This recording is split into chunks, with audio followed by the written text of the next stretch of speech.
What is going on, guys? Welcome to Gum's Videos, and today I'll be doing my WTF series review, where I review something that it's so bad that it's good, or something so bad that you just want to slice your nipple off. Today I'll be reviewing Beverly Hills Chihuahua. I am pleased to say that this is genuinely a bad movie, but it's a not so bad that it's good either. It's just bad. But it didn't torture me either, because this is a kid's movie. I was looking at certain things, I'm like, well, okay, it's a kid's movie, so I gotta give it some leeway, but I don't use it as an excuse for a lot of movies. So I did go a little bit more lenient towards this movie. And that's why I'm actually talking with some energy right now, because it didn't drain me. This movie in general is just bad in the sense where, like, everything is convenient, and just almost, I don't know one really good talking dog movie. Like, if there's a good talking dog movie out there, please comment down below. I have not seen one yet. And this is just one of those things where it's just like, everything felt odd. It felt off. I felt like I was watching three different movies. There's the Beverly Hills part where everyone's so prissy and just like very uptight, and it just made me cringe just seeing, just like, these are the characters I'm supposed to be rooting for, and they're very pretentious, and I don't like pretentious people. It's a pet peeve of mine when people act pretentious, and so I know no one likes pretentious people, but it really hits home to me. So watching this and seeing that these are the characters I'm gonna root for, I'm like, I don't think I can. I don't think I care. Because you got Jamie Lee Curtis dressing up a Chihuahua and, like, spending, presuming since it's Beverly Hills, tens of thousands of dollars on dresses and jewelry for her fucking dog, who's probably going to make it to fucking age 15. Because the smaller the dog, the longer they live. So probably going to be 15 years. Even though Chihuahuas are not really dogs, they're just rats in disguise. My opinion. Not really, it's a fact, and you all know it. So there's the Beverly Hills part, then there's the weird Michael Vick, you know, Thunderdome for dogs kind of plot line, and then they meet this police dog. We don't know it's a police dog, and he just like, okay, listen, I could have escaped this shithole a long time ago, but I just didn't want to. I didn't want to free these dogs, so I was just kind of being an asshole, but then this white Chihuahua just shows up. Kind of annoying, but I want to save her. So he escapes, releasing everybody when he should have done that a long fucking time ago. But, you know, plot. And then the third part of the movie, which is probably, no, by far the weirdest part of the movie, is where the Chihuahua Thunderdome Pyramids of Giza Mexican culture thing happens, where the message finally hits home, where they're like, we might be tiny, but we are mighty.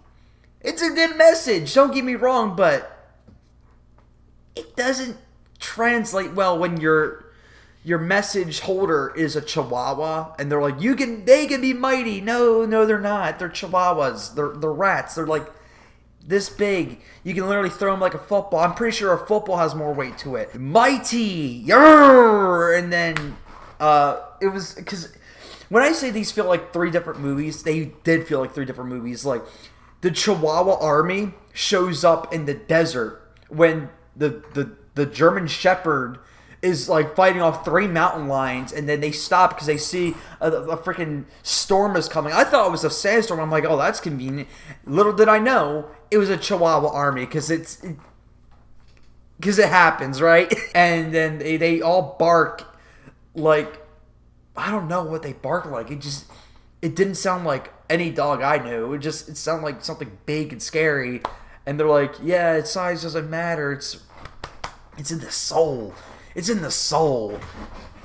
The subtlety was never Disney's thing, was it? Sending a message was very obvious. Something so easy a 3-year-old could pick it up. Subtlety is something I love. I love subtlety. When you pick it up, you're like, very genius. Just massage your little mustache. Yeah, it makes you feel smart, but when it's just spoon-fed for you, it kind of loses its charm, you know? But again, it's a kid's movie, so I give it some slack there. The way this movie was marketed, because I remember this when I was a kid, the posters, the trailers, it was all George Lopez, and he's all over the place. He's in the movie probably 15-20 minutes. Like, he's a huge part of the plot, but it's following this this dog, Chloe, who's got a stick so far fucking ass, she's just like, my booties! She's getting attacked by literal criminals. She escaped barely because of the blessings of a fucking police dog. And then she's like, I dropped my booty. Let me get that shit. And then every time she loses a booty, when she loses 3 of them, she has to stop and remind us. Not the fact that, you know, she's probably fighting for her fucking life. She's like, my booties! Oh no, my booty! So we're following that and not the main attraction why most of us went to see this in theaters. George Lopez. I mean, it's such a George Lopez movie. He has this catchphrase, we're Mexicans, not Mexicans. And they had the fucking George Lopez theme song.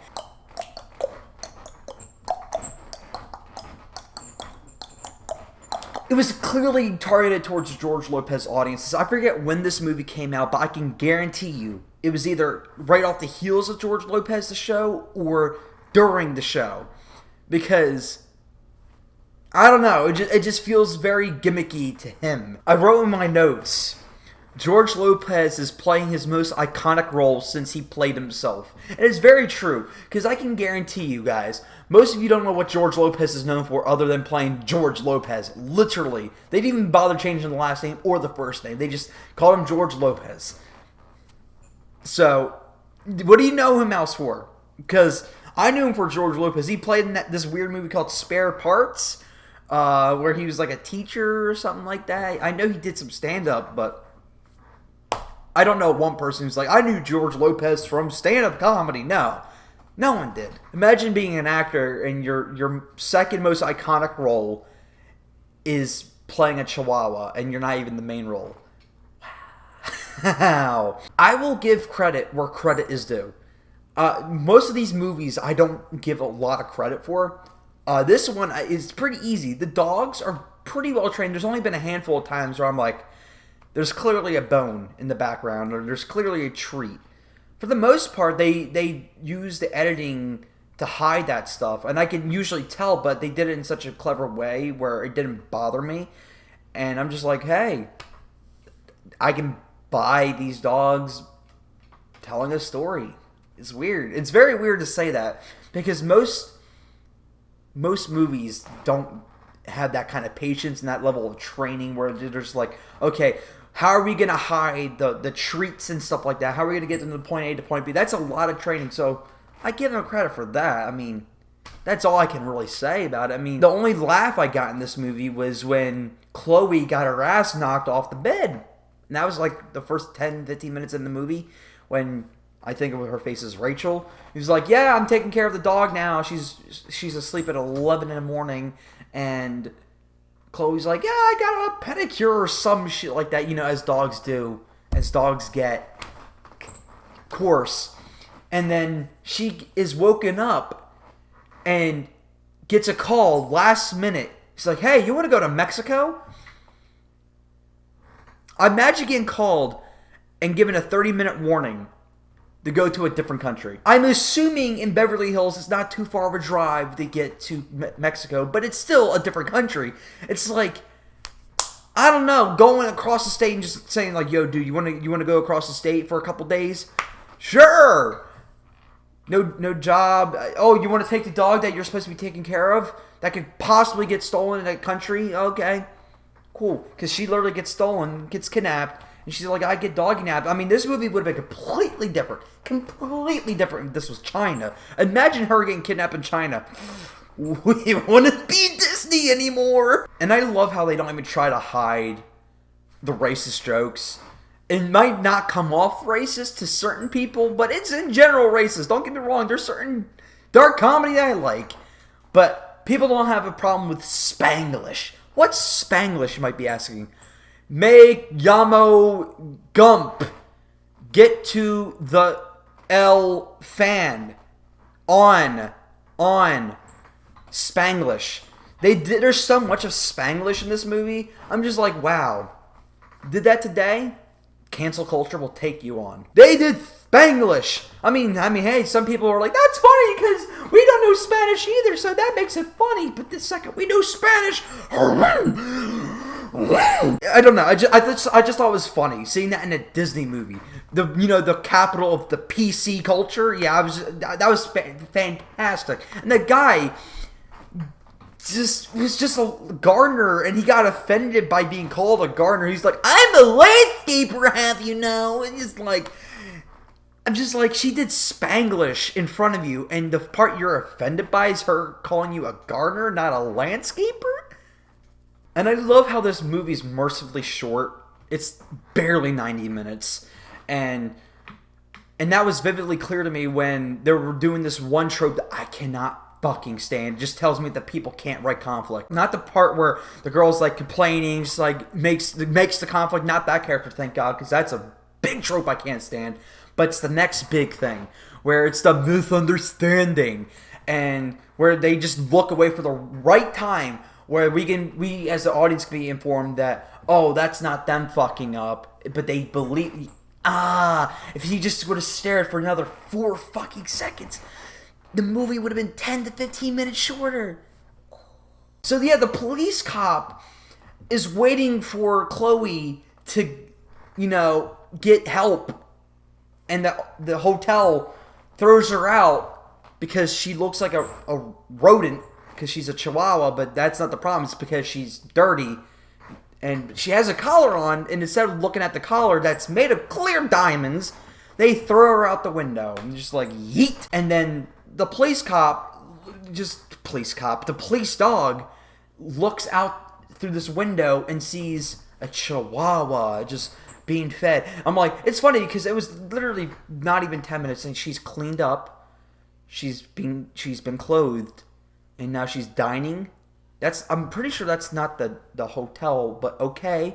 I can see where and then she turns around. The second he turns around, and you see that it's a white Chihuahua with a black mark on her eye.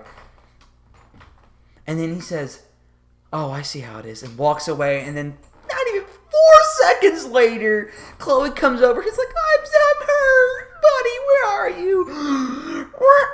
Oh, you just fucking missed it. Ooh, just by a hair. And as an audience member, you're like, oh, damn it. Only if. No, that's not how I do. I'm like this. That's shitty writing. There's been a handful of times where I forgot that there was even a villain in this movie, because there really didn't need to be.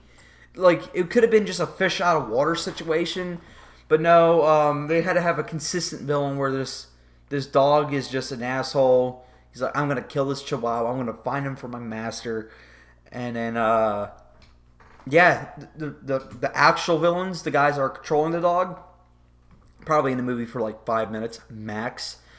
And, yeah, what were their motives? Money, of course. They were clear detectives. They put Batman to shame because they took this average white Chihuahua that only had one thing, different about her than other dogs in Mexico, is that she had a diamond necklace and clothing. So clearly you would assume she's not from around town. But they were such detectives, they were not only able to find out that she's not from Mexico, that she's from Beverly Hills, owned from the specific owner who is clearly super uber famous and has a white Chihuahua.